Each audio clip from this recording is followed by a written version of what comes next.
Young Master Gao was rich and married. When he stayed at a riverside inn, he met a security officer.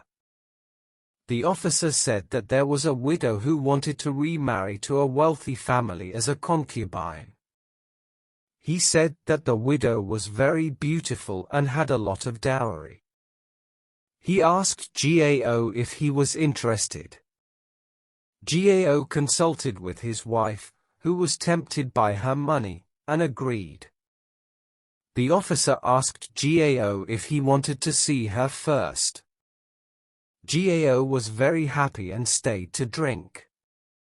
The officer went out and stood by the boat, waiting. After a while, a woman in a green dress and a red skirt walked on the embankment, covering her face with a small green umbrella. She had a graceful figure and a light step. Gao couldn't take his eyes off her and liked her very much. The officer smiled and asked him if he was satisfied. He also said that this was a decent woman and he couldn't make a casual promise. He had to give her some gifts. Gao gave her a bunch of ribbons. At night, the officer came again and said that he had made an appointment with her. Today, he would move all her belongings to Gao's boat. Tomorrow, they would meet at a temple and get married.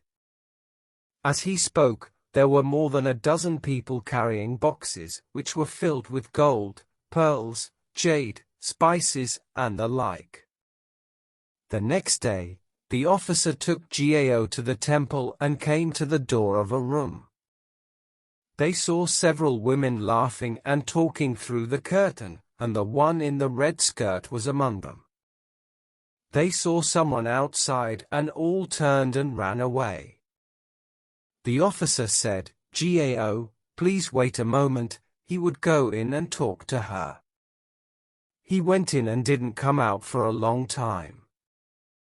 The monk who was chanting in the temple saw Gao standing for a long time and came to ask him what was wrong.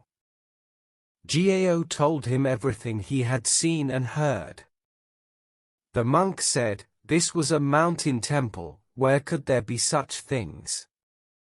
Gao thought that the monk was lying to him and scolded him loudly. At this time, an old monk came out of the house and sighed, saying that this must be that ghost. Recently, many people had seen it. The old monk took Gao to see, and there were more than a dozen funeral halls behind the temple, all with wooden plaques with the names of the owners. One of them had the name of the widow, and the last one had the name of the security officer. Gao was scared and ran out. At this time, a servant came to report that the boat was about to sink. Another servant said that the boat was fine, but the belongings had changed. Gao looked and saw that the gold, pearls, jade, spices had all turned into white paper, black money, ashes, and the so-called utensils were all skulls, animal bones, cow and horse dung.